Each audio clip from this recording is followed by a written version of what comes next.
I grew up in inner city of Detroit. That's where I was born, and then my parents got divorced, and we got twice as poor, and we moved up to Traverse City. So I'm a Michigan kid. I grew up with the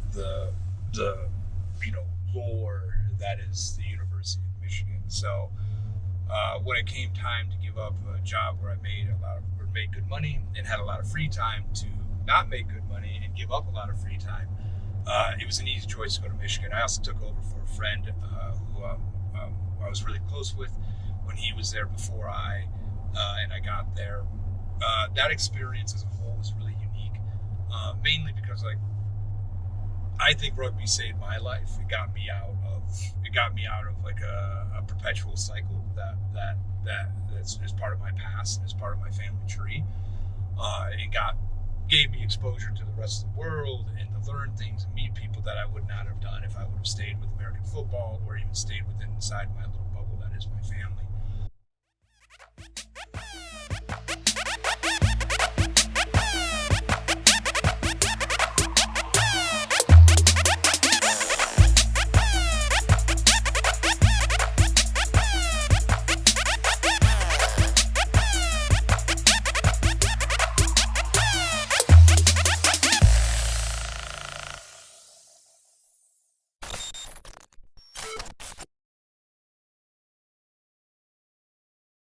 So today we got University coach of Michigan.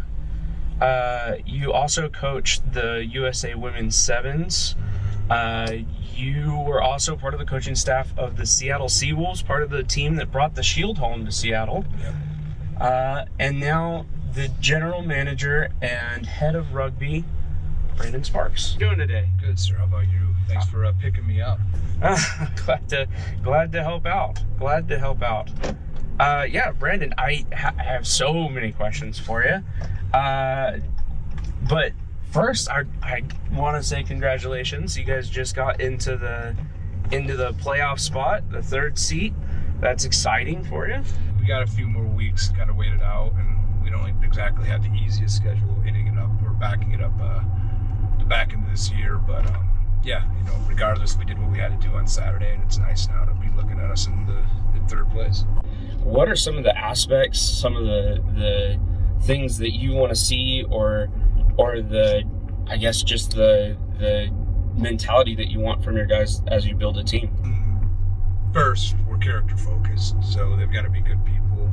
They've got to be good people before we even consider them. So we do a lot of background checking.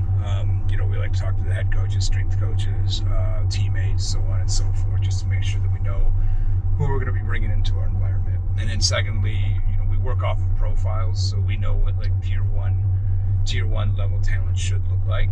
And then after that, we work off of skill profiles and make sure that they kind of match all of those profiles together. You're never going to get a finished, complete project, especially in the MLR. So, we need to make sure that our staff and our pathway is set up to be able to develop those players that we are bringing in. So we kind of focus, I don't want to say the projects, but we focus on players that we know are going to add value, but we also know that we can help improve to be better and to make the impact that they need to, both in the league and with the Utah Warriors. When you're bringing in those kinds of guys, are you looking at it's something that we've talked a lot about is a winning mentality, especially bringing in them from other teams. The example that comes to my mind always is, we need a veteran. We want somebody to play well. And in basketball, you bring in Chris Paul. Well, Chris Paul's never won anything. And so it's hard to is that something that you guys have thought about, looked at? Yeah, you're right. About you've got to people have to learn how to be winners, regardless of what you can do. It can be rugby, it can be business, it can be whatever. You've got to learn to adapt and to figure that out. Angela Duckworth has a great book out there called Grit, which I love, and I've incorporated both into rugby and into business ventures that I've had. And I think that really sums it up. It's you can teach people how to win, but people who have a certain level of grittiness or tenacity or drive to them will learn how to win quicker than those that don't. So it's not necessarily a major priority that there be winners per se, but we're looking for that personality trait that we know that will help them be winners. A lot of players, not even necessarily on the team, but if you look at really good, successful players, Peter Stringer, I'm going to date myself here by dropping the name Peter Stringer. Peter Stringer through the 90s and the early 2000s was probably one of the premier scrum halves in the entire world for Ireland. He was undersized, his skills wasn't as good, but he had that grittiness that allowed him to continually be a winner with Munster, when he was in France, wherever he went. So yeah, again, it kind of goes back to that whole character aspect and finding the guys that have that grittiness to be able to win, or be able to find the mindset to win. How do you guys get your scouting done, especially overseas in different countries? We have a pretty robust scouting network that works really hard to help us find talent, and then we're just really tenacious on reaching out and asking. And kind of with that player profile is we know what a tier 1 talent looks like, so if we can find a tier 1 talent in a tier 2 nation and then coach them up to be tier 1, we've done a good job. I think there's some organizations in the league that are really comfortable going out and buying winning teams, where I feel that we've done a good job building a winning team by finding probably players that were undervalued, but then we were given the time to develop them. And Robbie Abel and Sean Davies, Ollie Cleefy, Fetz, all of those guys have a lot of credit. Need to hopefully take a lot of credit in the success that we've had this year, because they've spent a lot of time developing those guys and the players that you're seeing on the field today. Well, I'm impressed that you guys you've picked up 3 players from the Crossroads Cup. That's just local guys here in Utah that play, that maybe not have had eyes on them. Yeah. That's amazing. That's such a fantastic story for them. When it was time to look at leaving the University of Michigan, there's a few places that I really wanted to go. There's a few places that I really wanted to go, and Utah was one of them, mainly because the domestic talent that's sitting inside of Utah that's been underdeveloped or undiscovered is plentiful. And we take it pretty seriously that we want to get out there, we want to work with the community, we want to create those opportunities to get those guys seen and give them the opportunity. Joe Mono is a great example of that.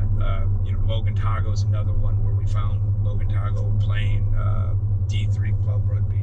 We're like, who's that guy? He should come try this MLR thing. So yeah, there's a couple of those out there that we're working on finding, like OC Nye, who is a recent signing, the former Tongan, a scrum half. He now is with us and he's USA eligible, so on and so forth, where we just happened to be lucky that he showed up to the Crossroads Cup and found him. But again, we think that if we provide more, luck is a component of preparation, and if we provide more opportunities for players to be seen, but then, and this is the important part, we as an organization are patient enough to invest and develop those players over 2 to 3 years. We're going to get more success stories that we're seeing on our organization or on our team right now. Well, and what a way to build up USA Rugby as a whole. We had Ryan Mattias on a couple weeks ago, and he talked about when he was over in New Zealand, a lot of the time these guys would bring people over and they would say, yeah, you're great and we would love to have you in this cup or in this competition, but this is really to build All Blacks. Mm-hmm. And so that's a bummer for you, but we're going to take somebody that may not be as good as you, but we're going to build them up a lot better. I think that's the same kind of organization, like prospect pathway that we're building here in Utah. And I mean, how many guys got selected for the player pool of USA Eagles this year? 7? Yeah. Jeez.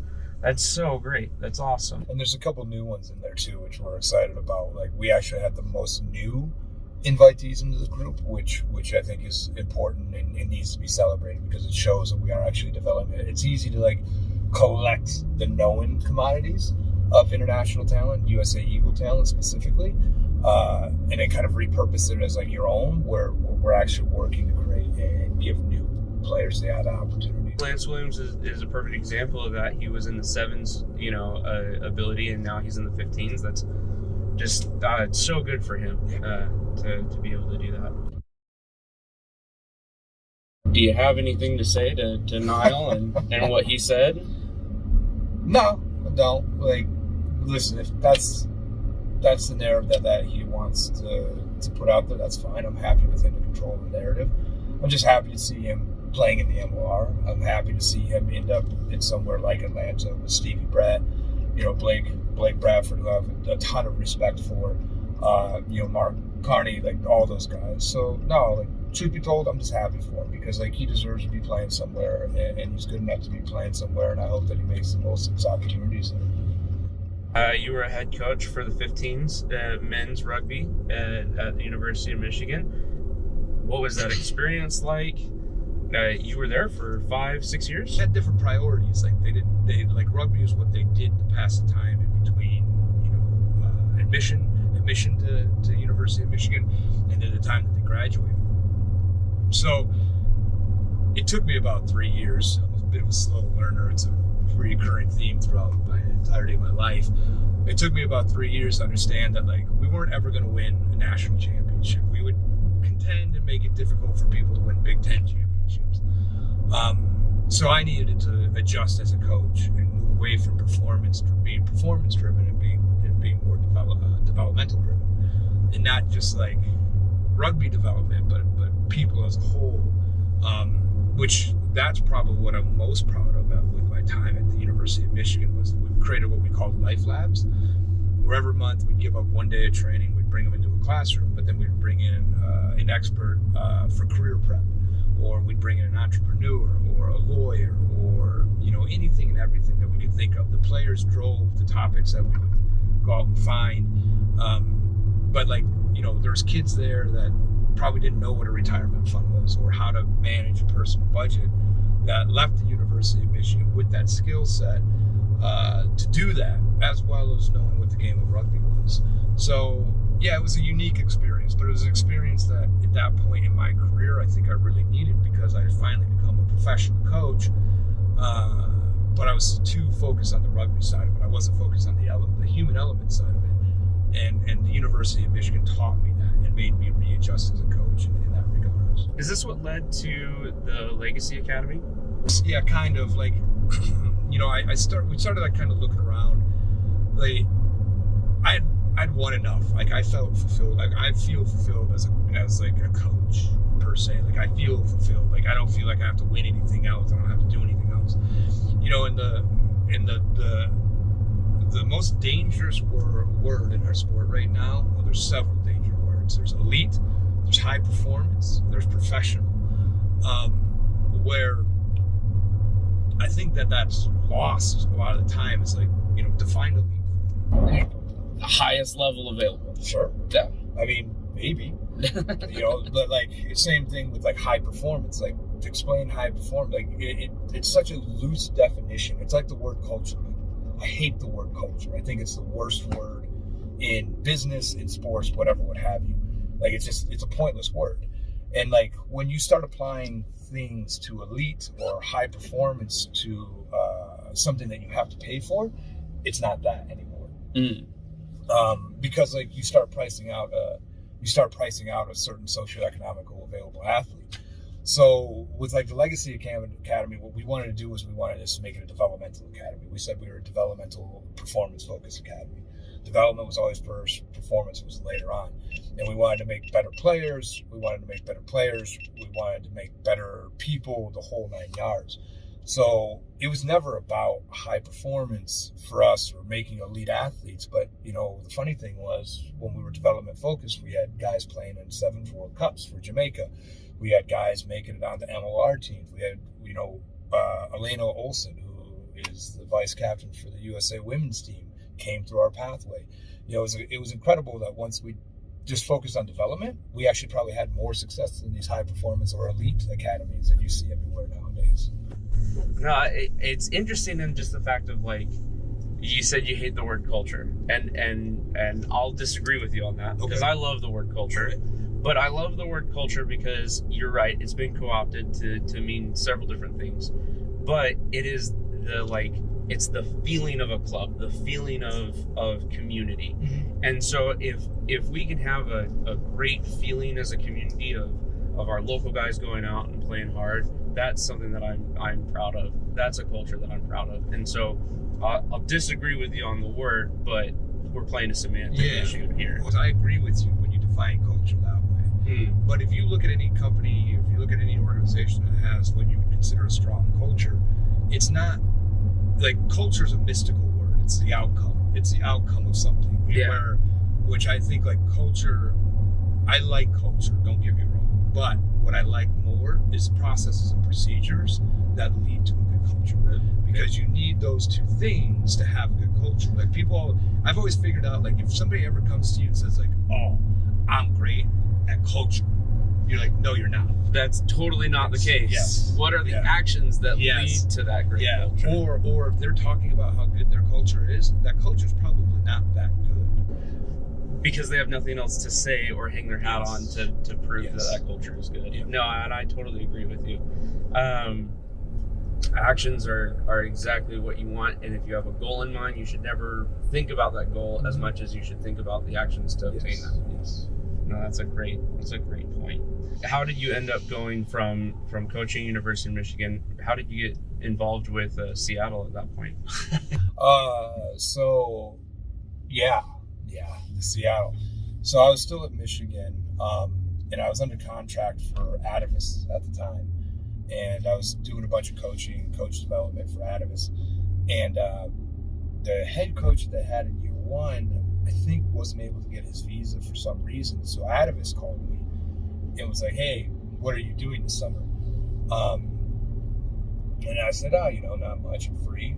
And they're like, how would you feel about coming out and being the head coach of Seattle in year one? And I was like, well, you sure about this? Like, you think I'm the guy? And they're like, oh yeah, we definitely think you're the guy. So I signed a contract. I moved out to Seattle. I think it was like from the phone call to the time that I was on the plane, it was 48 hours. Landed in Seattle. And the great thing was that there was already, Phil Mack, who deserves a lot of credit in that year one, was already there and had set up a lot. And at that point, while I had the head coaching contract, I didn't feel it was probably in my best interest from a cultural standpoint or even from a professional standpoint to meddle too much. So then we just kind of worked on making everything 1% to 3% better. And we kind of went around and we addressed everything, we worked with everything, and we saw how year one went. And then after that, I went back to the University of Michigan, but after seeing the MLR and seeing the people that were involved in the MLR, I knew that that's where I wanted to get back to and what I wanted to do. And then, so you got a call from Kimball Care? Is that how you ended up at Utah? I think for the sake of a good story, yeah. But the truth is I pretty much begged and pleaded to just be interviewed. It wasn't even so much that he called me. It was, I actually had applied. I think I had applied at that time 7 other MLR teams. And I had phone calls. I had done a couple of interviews, but I just wasn't the right guy. Truth be told, it's always going to be hard for Americans, and at that time, especially young Americans, to get a job in the MLR. So when it came time, like knowing that what Utah was and what I had told you after I left Seattle, how like Utah was like, oh, that's special. Like it was the only place that I felt good enough, and I wasn't proud enough to fall to my knees and come groveling for an opportunity just for an interview.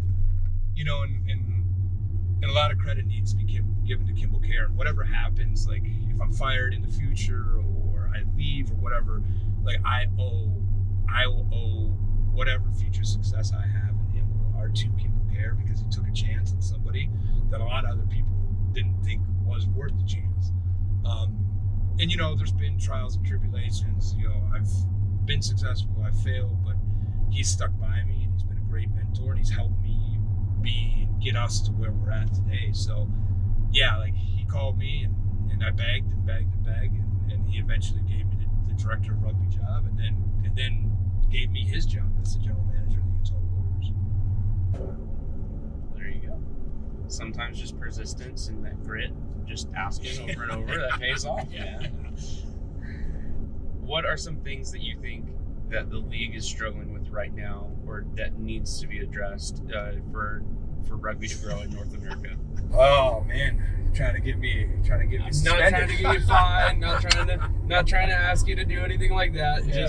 Just some things that you think need to be addressed, especially for rugby in North America. I think rugby in North America, and I don't think MLR is excluded in this, is that we have to take our referee development seriously.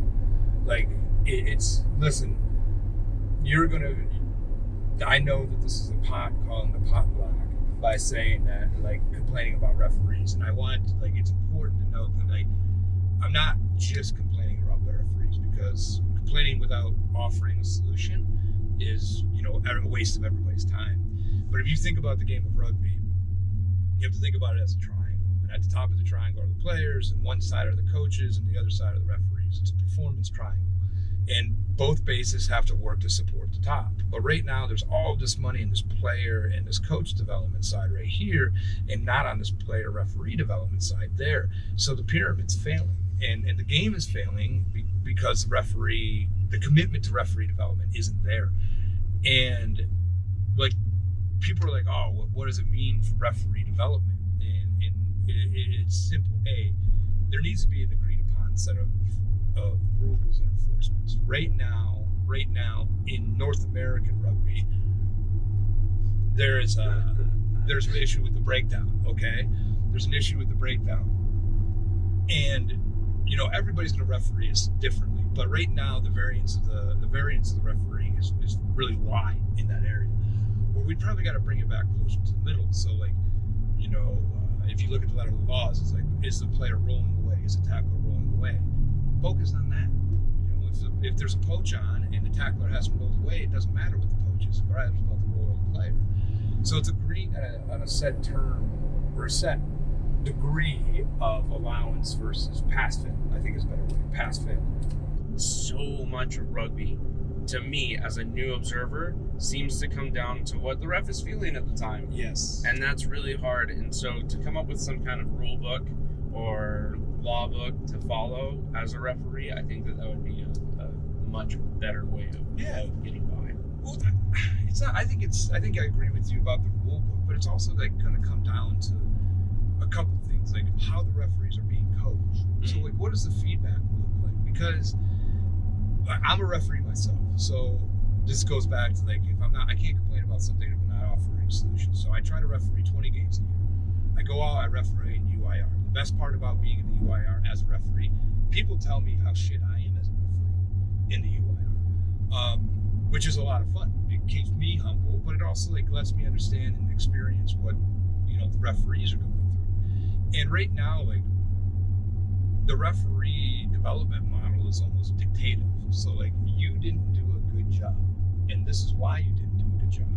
Where if we look at what player development, not just in rugby, but in all sports across the world, or the spectrum, it's about exploration. So, it's about push-pull, that type of stuff. So, like, why did you decide to kick the ball there? Why didn't you, how can you get your body lower? Where, we're not letting these referees develop their own game sense. We're telling them what needs to be done. But the problem is it's coming from only one voice. And it's usually the higher up referee.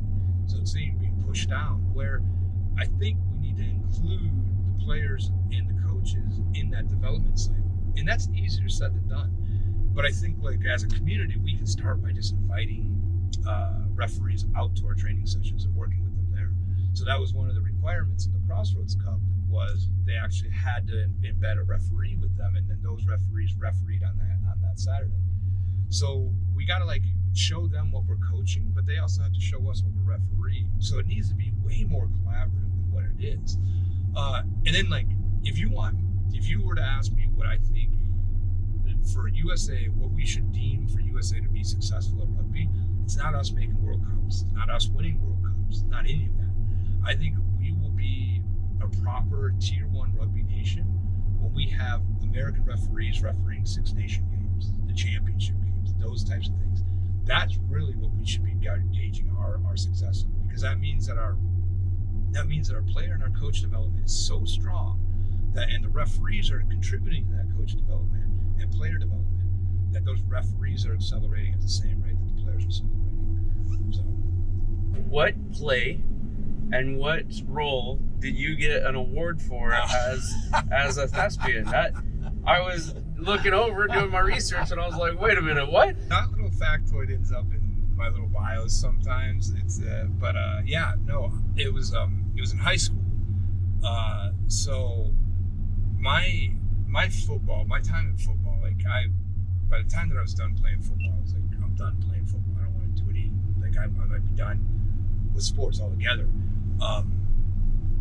And I was like, oh, like what can I do that's different that I've never done before that would get me out of my comfort zone? And I took a theater arts class, and the very first part I ever had, it was a major domo, which is like it was a Cinderella. I think it was a version of Cinderella. Actually, I don't even remember what it was, but I think it was a version of Cinderella where I was essentially like the court announcer. So like, oh, here comes King so-and-so and Queen so-and-so. So I had the part, very small part, really uncomfortable, like painfully uncomfortable. Went up there, froze in the spot, flipped out, like ran off stage, just horribly embarrassed.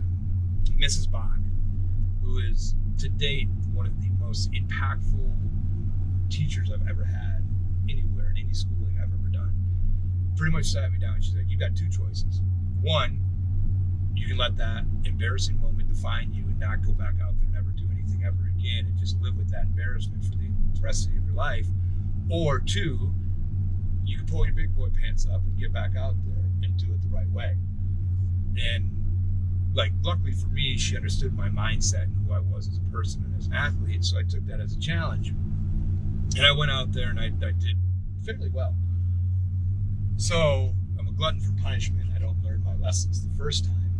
The next semester, I signed up for advanced theater arts because that's exactly what somebody that's bad at regular theater arts would do, right? Gotta go for it. Yeah, gotta go big, you know? Like, what's only minor embarrassment when you can have major embarrassment? So you had to audition, and I auditioned for the part of the abusive father, which was interesting. And I can tell you, dude, like I was sitting in the chair and I'm like, all right, you got two choices. Do it right or just do it okay. And I did it right. And I got that part, but that part we ended up taking out and we submitted it to the International Thespian Society group judges. I don't really know how that process worked. And we ended up getting invited. We auditioned and we ended up winning an award for it. Which then, like, I found out a lot about myself. Like I've published a poem. I've written and directed stage plays. I've done like costume design for stage plays. I was actually offered, I had a letter of interest from Juilliard, and I got an audition. I was invited to audition for Second City, which was SNL's farm team. But like, I also didn't think I knew what I wanted to do in sports, and that was always going to take me back, but I do have a long-term goal to act in the Christmas Carol in a community theater. So that is, I'm just trying to, the MLR is making sure it adds enough stress that this beard is getting grayer and grayer. So probably within the next 5 years, I might audition for Father Time or something like that. So, who do you see as like the MLR team that closest rivals what Utah's trying to do as like development wise, trying to bring in players that they want to grow? It's a great question. I would probably say, I'm gonna give a lot of credit to a team that probably a lot of people wouldn't expect this answer from, but I think Dallas has done a surprisingly good job. And I don't mean surprisingly in the like, oh my God, I didn't think they were gonna do it. I mean like they've gone largely unnoticed by what they're doing, but they've drafted really, really well the last 2 years. And they've given those guys times to play on that field. Sam Gala, is a great example of that. James Fifali is down there. They've got a kid in that pathway named Nolan, who was at the CRS last year, who's going to be something special. But you're starting to see kind of them emerge with these American talents that I think are going to contribute to the league. The Collegiate Rugby Shield that's here that you guys play here at Science Bank Stadium. Whose brainchild was that? How did that become a thing? Yeah, because I think it's awesome. Yeah, it is sweet. I mean, the idea had been kicked around between Kimball and I for a few years, but neither one of us ever had the bandwidth to do it. And then when Nick Colling, our assistant GM, came in, I showed him like the white paper that I had. He's like, "Oh, that's really cool." And at the time, he was an intern, and he kind of like started to put together some things and so on and so forth. But at the end of his internship, we hired him. So we sat down and we said, "All right, like, what do you want to accomplish in the next year?" He said, "I really want to go back and try." At the time, it was called the College Senior Bowl, and he's like, "I really want to try to get that off the ground." I was like, "Yeah, cool, man. Like, I'll support you on whatever you need to get that done, because like that'd be awesome. Like, that's a passion project." And to Nick's credit, like he sat down and buckled down and he created the CRS, which, like, a lot of credit needs to be given to him for it, operationally and vision wise. So yeah, he's done it. And like last year was cool because it was proof of concept. Like we knew we could do it now. Well, this year it's going to be way cooler. We signed we've got a new partnership with this camera that's like this big and about that big, but it's held together by magnets. So where the players are actually going to wear it. So we'll be able to, like, in the game, we'll be able to show the broadcast of this camera. Players can tackle or scrummaging or anything like that. Nick has done a really cool thing too, where he's like, they got the names on the back of the jerseys that are allowed to wear whatever number they want. So we're kind of using it as a testing form to like see, all right, like what works that's different for the game of rugby. There are some things that we tried last year that we're not going to do again this year, but now there's these new things that we're going to try this year that, hopefully somebody looks at it and goes, "Oh, that's pretty neat. Like, that's pretty cool." So yeah, it was all really Nick Collins' baby. He's developed it. He's created the whole thing. Like, I've been lucky enough to kind of ride his coattails and support him in like the logistical and operational ways, but now Nick, it's all been Nick. If you don't know, it is essentially college rugby's all-star weekend. It's fantastic. It's very cool. Come check it out in the off season. You have to do it. It'll be on FS1, but it'll also be live. It'll also be live and in person at the Zion Bank Stadium. Actually, I got a question for you. Yeah, where What's one thing about rugby that you think I should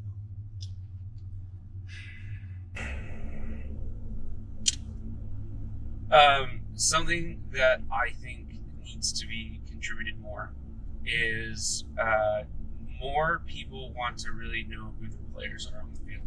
And rugby has a very distinct advantage over football in the fact that you can see players' faces, you can see their hair, you know what they are as people. I think that the more that people can see the players, the staff, they get to know their home teams, they get to know the people that are there, I think that that's going to grow the game of rugby more.